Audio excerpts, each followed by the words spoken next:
And then I'm going to call on Dick to kick off the meeting. After I remind you, we are recording and you are all on mute. Please remain on mute until you are called upon to speak. If you do need to speak or raise a handed question, either use the raise hand feature or wave your hand in front of your face and maybe we'll see you. And if you're on the phone, you might just have to interrupt everyone. Dick, take it away. Okay, I want to welcome all of you to our March 2022 General Member Meeting. This is a momentous day for us. We've got a lot to accomplish, and we're obviously, I think many of you haven't seen in a while, so I'm sure you're here because we're going to be voting on our proposed dues increase, and welcome you. And I hope that you come back, and we hope in a not too distant future we'll be back meeting in person in Balboa Park. But I want to welcome all of you. I'm going to dispense with a couple of the administrative things I normally go through just to save time. We've still got a program today, and we've got to go through the discussion and the vote for the dues increase. So I'm just going to kind of shorten up some of the stuff so we can move forward. Cynthia is back, and we missed you before last month, and I'd like to ask Cynthia to give us her comments from CSRS. Well, hello, how exciting. I get to go first. Thank you all. It's great to see everyone. Everyone looks good, and happy March. I'm glad you're all well, and I do hope we can see each other in person one of these days. I wanted to focus on 2 points today. This week will be the SD-CSRS board meetings. So we have our audit meeting tomorrow, and then business and governance and investments and disability on Thursday, and then the full board meeting on Friday. 2 of the bigger items are the budget is being approved. So that's good. Everything's pretty straightforward with the budget. And also we'll be doing the annual meeting or the annual process where we adopt the valuation. So Chiron, the actuary, will be there, and that will presumably be approved or discussed at our meeting. And so that should all be interesting. And if you're interested in investments type activity, the investments meetings are always quite interesting, but there'll be another discussion about environmental, social, and governance issues, which are kind of a big topic. If you're interested in that, there'll be some information about that at our investments meeting. And of course, you can access all of those meetings online. Just go to the front page of SD-CSRS website, and you will see how to access all of those.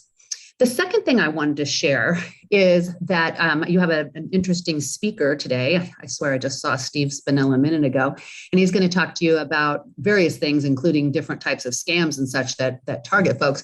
And so that was a good segue for me. If you've called into the SD-CSRS call center at any time, you know that we're going to ask you 5 security questions before we'll even speak to you. Even if it was John Tickness, I'd be like, hey, John, I still have to make you prove who you are, right? And the reason we do this is for exactly the reasons that Steve will be talking about, is that if we didn't ask any questions, somebody could call up and maybe try to take a refund of all your money that you have on account. And we'd be like, sure, here's a form. Not the way it works. So we've had some really good security practices in place for a while. And just recently, CalPERS, the big dog in the world, asked SD-CSRS to participate in a informational meeting because SD-CSRS was known as one of the agencies that has really strong security. And so they had interviewed a number of other agencies and other non-pension type agencies, and they were very impressed with our very robust security, which still results in excellent customer service. So I just thought that was a fun segue as we're listening to Steve today. Hey, Steve, I see you down there now.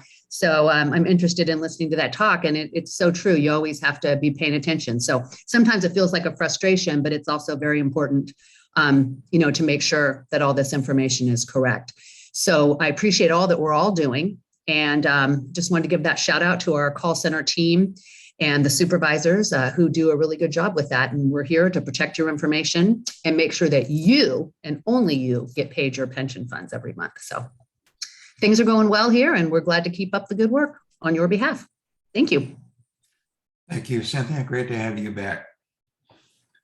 Okay, we're going to scoot right to the main topic today, which is our proposed dues increase. And I would like to preface that by letting you know that the board spent quite a bit of time discussing the need for this and how much it should be and why we believed it was justified.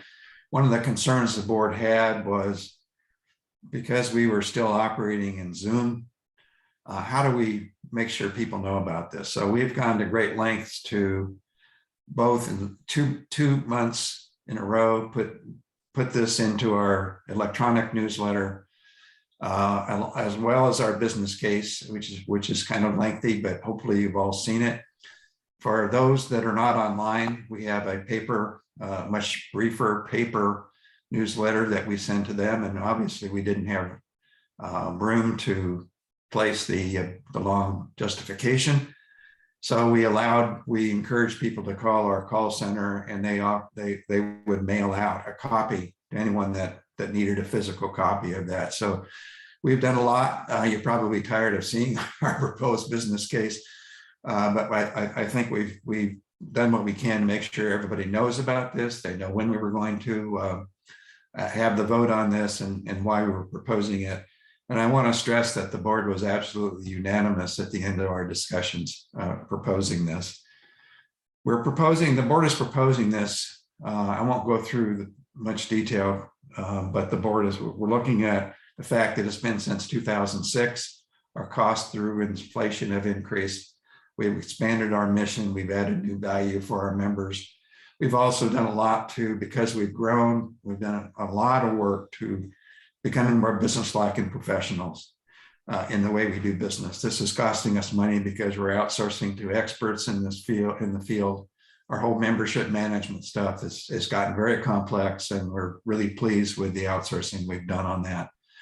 So we think it's really justified. And we're going to allow you now an opportunity to weigh in on this, express your opinions. And I want to remind you that we do have a program today. So we're going to move right through this. The way we're going to do this now is, Jim said at the beginning, is that if you want to speak and make a presentation, what we're going to do is to ask those people that are in favor to go first, and people that are going to be opposed to it to go second.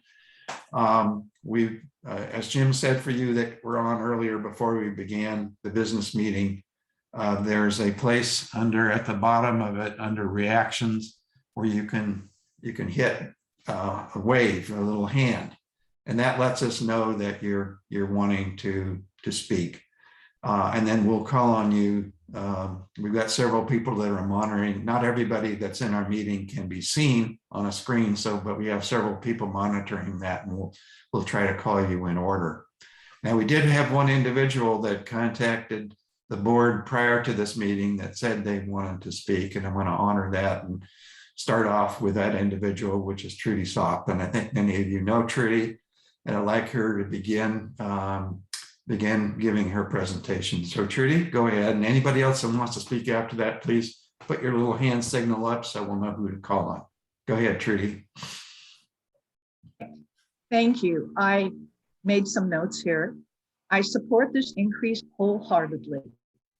And I think this is an important moment for REA, for the organization as a whole, and here's why. And I'm speaking from the perspective of someone whose job at the city of San Diego it was to look at issues of organization effectiveness. The board, we members, need a dedication. It is not sustainable for an organization of 1,700 members that is growing to rely solely on volunteers for creating the kind of administrative infrastructure and keep up on technology that people expect. It's not sustainable. Even the simple act of paying by credit card isn't possible when you're solely relying on people who may not know how to set that up for members. So to free up the board and the committee members and the committee chairs who are doing such impressive work around programming. I mean, I know what it's like to try to get speakers, and you guys get people I could never get. So you do that, you do advocacy work, you do watchdog work on retirement policy across the state. the volunteer opportunities that you're increasingly offering to people like me who have stopped doing some consulting and now have more time for volunteer is going to increase my quality of life. And the centrality of the REA image, which, I mean, we've worked in a political environment at the city of San Diego. All of us know how important image is. Centrality of that now in the REA goals requires a lot of emails, communication, savvy, meeting with people, and the staff can't, or the volunteers can't be freed up to do that if they're doing the administrative side. I will take no more on this. I am very excited that this has come to a vote, and I encourage all of you to vote in favor. Thank you, Trudy. I did forget one kind of important thing. The motion itself needs to be on the table. So I apologize for that, but I'd love to move the motion if you need that, but. What I was going to do is the board decided to put it on as a board motion. Okay. And I'll read it to you. The motion would be to entertain, to approve REA dues at $3 per month for members paying via pension deduction and $45 per year for those paying annually. So that's the motion that the board has placed. And now open it up for discussion. Did we see any? Thank you, Trudy, for your comments. Are there any other hands up? Anybody else? Chris Brewster. Yeah, just very briefly, I'd say I'm a retired lifeguard, and so I should be a member of the Retired Fire and Police and Lifeguard Association, which I am.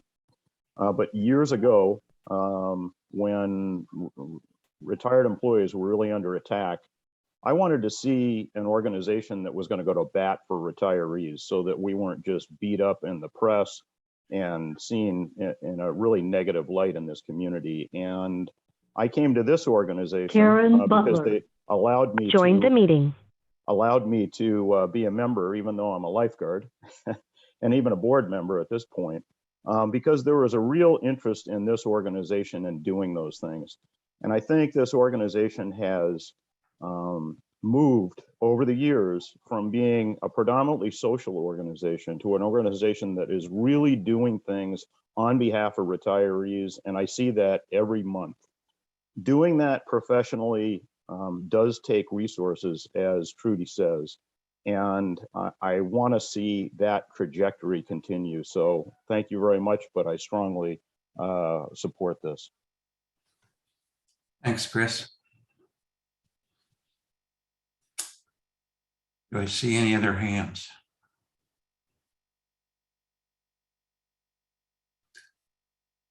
Okay, seeing none. Are there any? Let's turn to anybody that's opposed at this point who would like to speak. Do we see any hands? Okay.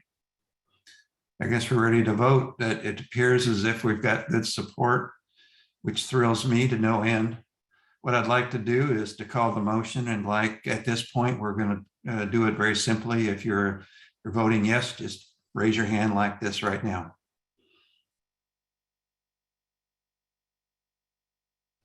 Are there any opposed? I see none.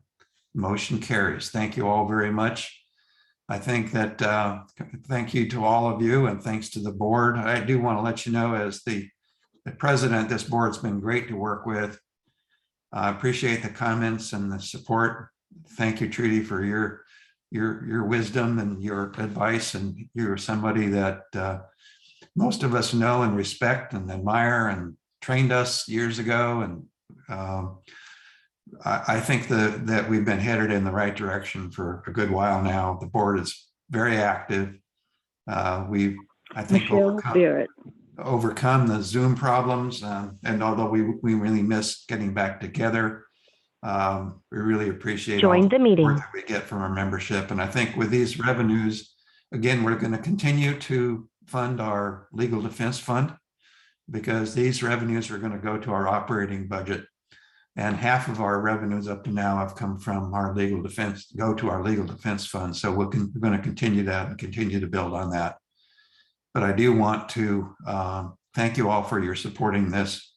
I think it's pleasing to the board that we had such a good support, unanimous support. Okay, I'd like to go to our program now. And Brad Jacobson, you want to introduce our speaker for today? Yes, before I begin, our speaker, Steve Spinella, does not have authorization from the DA's office to have his presentation recorded. So I'd like to ask Jim to end the recording of this meeting. Okay,